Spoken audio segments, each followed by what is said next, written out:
Once again, a very good morning to all of you. We are about to begin with our next session, AI Forge. Elite Global Incubator. Innovation is key in today's rapidly changing world and technology, particularly artificial intelligence is poised to redefine many sectors. Our next segment brings us a special showcase from an elite global incubator at the forefront of AI innovation. It's my pleasure to introduce Mr. Craig Massey, Global CEO and co-founder AI Forge for this compelling showcase session. Please welcome Mr. Massey. Can we have a big round of applause for the gentleman? Over to you, sir. Well, good morning. My name's Craig Massey, the CEO of AI Forge. So, in my 15-minute presentation, I'll be covering a number of things. So, obviously, the AI landscape, investment landscape, but more importantly, what does that look like in India? Obviously, tell you a little bit more about what we do, but also, I want to give you an insight in terms of our global strategy and how India is a very big part of that. And then finally, obviously run through the investment opportunity. Okay, so before I start the presentation, what I'd like you to do is join me in terms of a leap of imagination. What I want you to do is I want you to imagine that you can transplant yourself back 30 years to 1995, which was essentially the start of the internet. These guys here, essentially they built the infrastructure and the backbone of the internet. Now, you can imagine the hundreds of thousands, the tens of thousands, enormous online companies that were built on top of their infrastructure. And you can also imagine if you knew then what you know now, you would have made significantly different investment decisions. So I'm making it my mission in the next 15 minutes to demonstrate to you guys that we are at exactly the same juncture in history again, just 30 years later, and of course, with the advent of AI. But this time, it's going to be a whole lot different. And it's going to be different in three ways. Number one, we're more aware. Last time, when they started the internet, no one had a clue. We didn't know what was going on. This time, our antennas are up. We know something big is going to happen. Everybody's talking about it. And that's it. This time, we're going to do something about it. Number two, and the only good thing about getting old and getting grey-haired is you do become a bit wiser. So therefore, you can kind of then look at it and go, does AI make sense? Does it pass the sniff test? Does it smell right?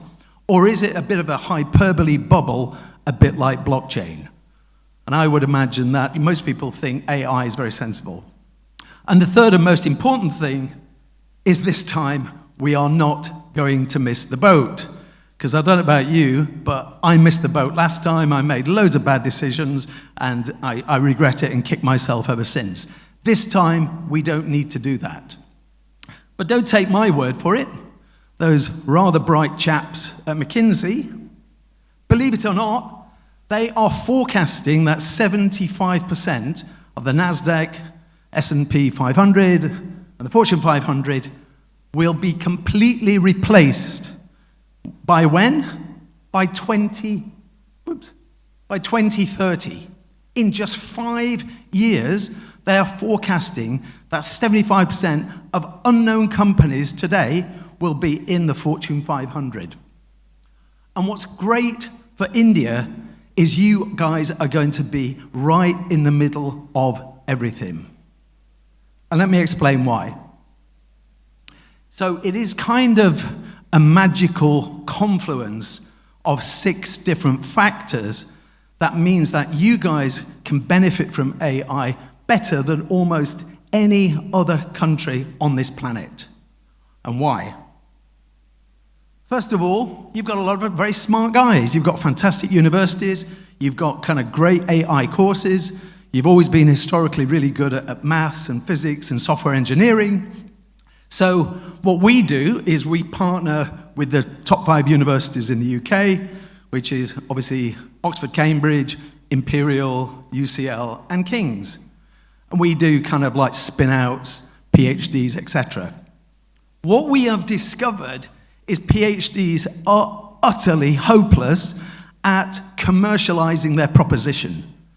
They love to kind of spend all their time doing research, tinkering with their train set, and what they don't want to do is commercialize it. They don't like that, which is why they need something like an incubator to go through that program so we can knock it into shape, we can employ the right people, and at the end of it, we validate their proposition, we build them a sales pipeline, and ultimately, we get them funded. And you have an awful lot of very smart engineers with great ideas coming out of university that we can commercialize. Number 2, now you imagine building a team in Palo Alto, in Silicon Valley. There is a lot of very greedy, hungry mouths to feed. So you need a load of capital to even go a short distance. Here, it's very different. A small amount of money, you can get a long way. So again, you have an automatic inbuilt advantage. Government support. Now, we've got a family office in Riyadh who are very interested to open up AI Forge Riyadh. The Saudi government is insane in terms of the support they're giving. So India is not as big, it's still reasonable, but what is brilliant about India is actually the willingness of their institutions. They've stated that they want every one of their institutions to trial AI companies, which is great for us because what we insist on is that our guys have got to have letters of intent to do proofs of concept. So more of those you get, the easier it is to get funded.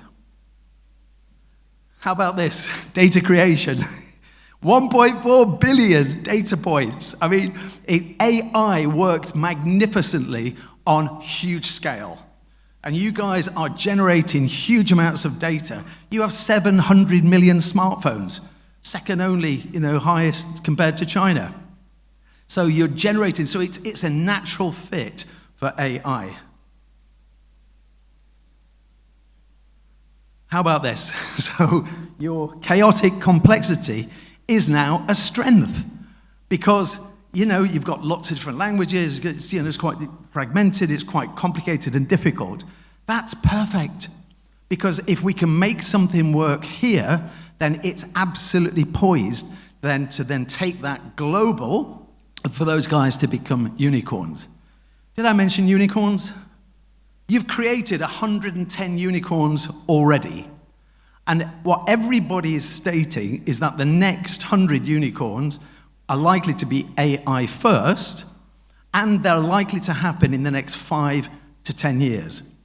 Even in the UK, we've got 23 AI unicorns. AI has only been around a couple of years, and we have 53 soonicorns, soon to be unicorns. And that's just from the UK, with a tiny little population of 65 million. So how about this? So we all know that AI is going to be huge. There's going to be, a tsunami coming. But did you know that almost everybody is predicting that AI is going to be at least 10 times larger than the internet? You may recognize a few of these guys. Every one of those guys is stating that AI is going to be 10 times larger. Now, you could say, well, they would say that, wouldn't they? But if you think about it, these guys are literally having an arms race. They are plowing billions into creating the AI infrastructure. It is so different than the start of the internet. Remember the previous slide? Cisco, Sprint, AT&T, they were kind of going it alone and kind of winging it. These guys are plowing billions in. And what does that mean? They're creating a fertile environment for AI startups. Not just those guys. Bankers are usually a little bit more cautious. Even these guys are stating that it's going to be 10 times larger than the internet. So the natural question is, well, why is AI going to be bigger than the internet? There are some sensible reasons. Speed of adoption. Remember back in the olden days when people said, well, why do I need a website? You know, it took forever to them to kind of catch on, and then all kind of these new ideas like Airbnb and Uber started popping up. The speed of adoption is going to be lightning this time. PwC have forecast that AI is going to generate another $15.7 trillion of wealth between now and 2030. Put that into perspective, that's the same GDP for 1 year for 10 countries, 10 of the biggest countries in Europe. It's colossal. It's not just brand new revenue streams, of course, there's cost savings as well. The great thing is you don't have to create an Uber or Airbnb because actually it optimizes their existing business. If you know, I mean, we see it sort of at close quarters. It's amazing how many banks have got the most terrible, awful legacy system which is creaking along, trying to deal with huge amounts of data. There's a big bank in UK called Lloyds. So a girl came out of there, she started an AI startup with us. She said she was in charge of what's called mortgage pricing. She said they used Excel spreadsheets. She said it had 32,000 rows. When she switched it on, it took 2 days of the blue circle of death for it to warm up. And this is a big bank. How is it possible? So this is why, you know, optimizing their awful, creaky legacy systems is what AI is all about. Universally applicable. We're a small company. We've got 11 people in my team. We use AI quite dramatically. We've created an algorithm. We call her Annalise. Guess what? She analyzes all the applications into the cohort. 500 applications, roughly, per cohort. She goes through each one and then reduces that down to a manageable 150 that we actually interview. She is unbelievably accurate, I've checked. But of course, this AI plays well to corporate data sets. For the first time ever, they'll be able to use that massive data to understand their customers better, which means they'll probably retain their customers. They'll probably be able to sell them more. They'll probably be able to sell them different things. So this is why corporates are very excited because, of course, they're greedy and paranoid. And of course, we all know this isn't just a business tool. This is also going to impact your personal life dramatically as well. How about this? AI is actually going to make us more human. I know that sounds like a contradiction. Because you imagine a doctor, right? He has to read all these journals to keep ahead of what's going on in terms of being at the forefront. He's got to do loads of documentation and reports, etc. All that now is done with AI. He can actually spend more quality time on a personalized basis with his patients. That's just one small example. So what do we do? So we are a pure play incubator. It's worth trying to state the difference between an incubator and an accelerator. We do the hard work because we're first in. So we essentially have to trawl the net wider to identify the best founders. They may have a wobbly business idea. We have to validate it, knock it into shape through a very intense program, and then we have to get them funded. An accelerator, what they do is they take someone who's already raised money, built a solution, got a few clients, and already got revenues. So we're earlier stage, but of course that means our equity that we capture is more valuable. Okay, so the program, it's a 12-week intense program, 6 weeks in person, 6 weeks remote, and we do that 3 times a year.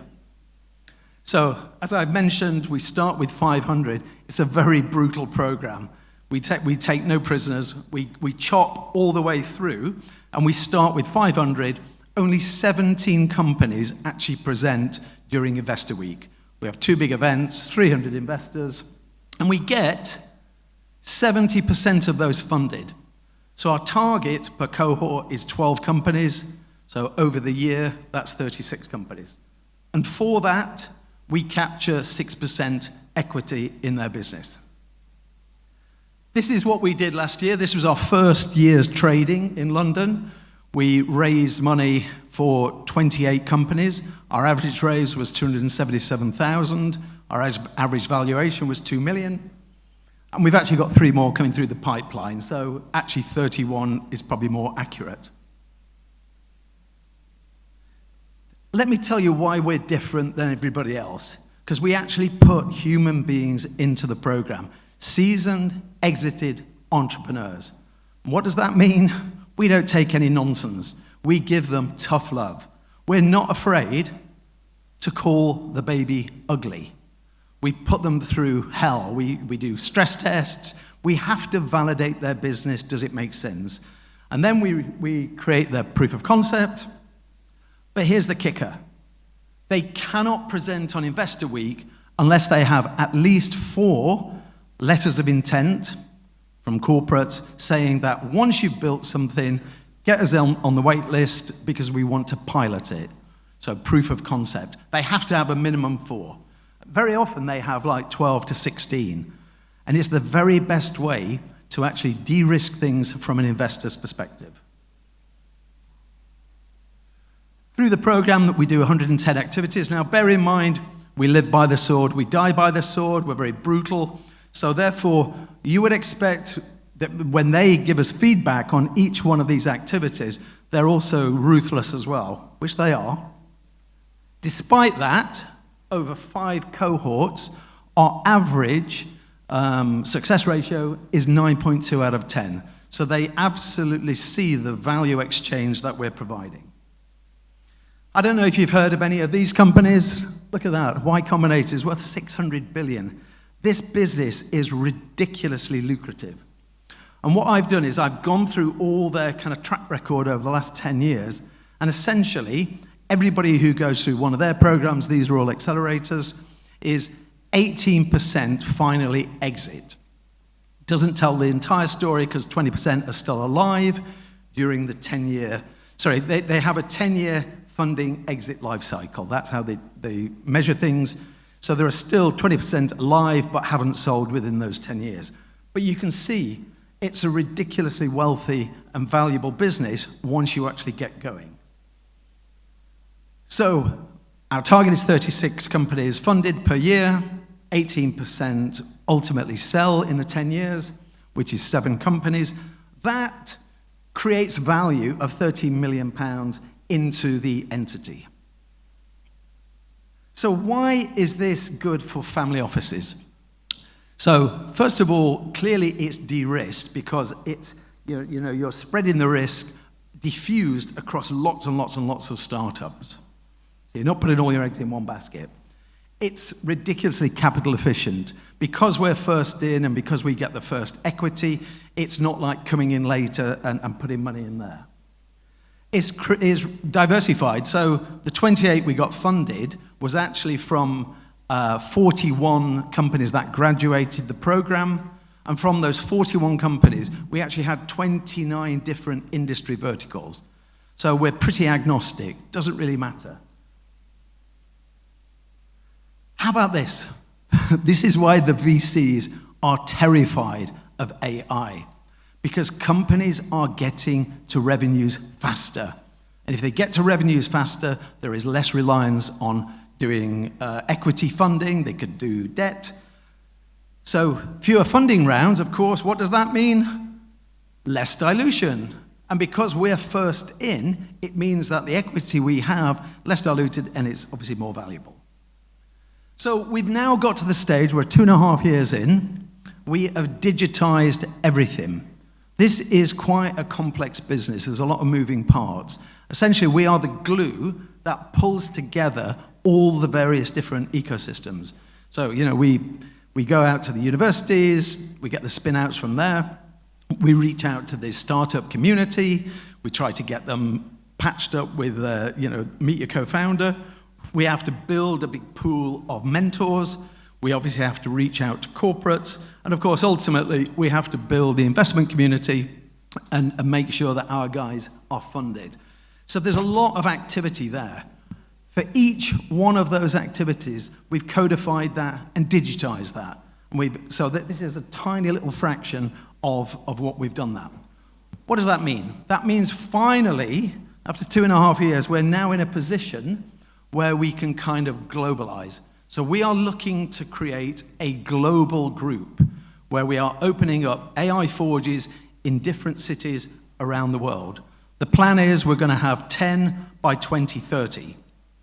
So after 2030, you know, we'll take we'll look at any serious offers, and then we roll up as a group and exit as a group.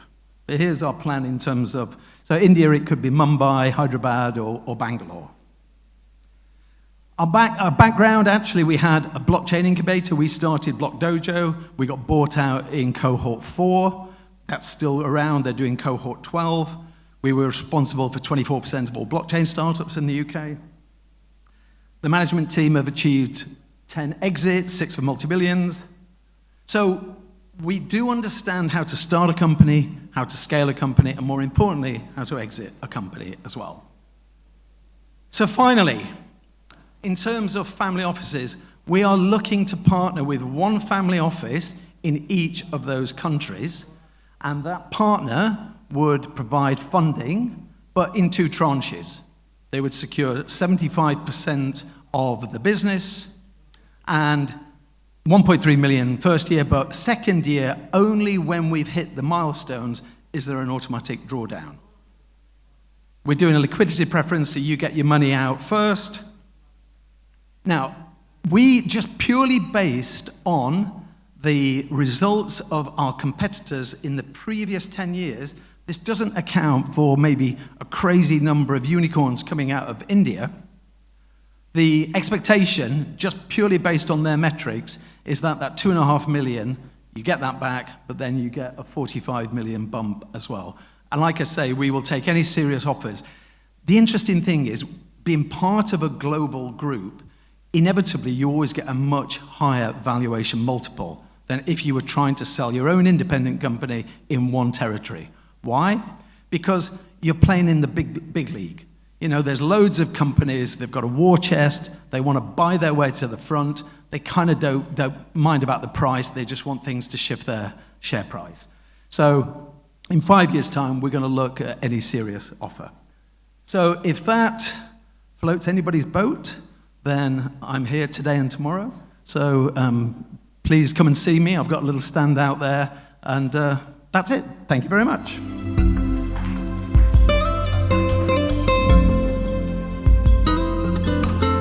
Thank you, Mr. Massey. Can we have a big round of applause for him?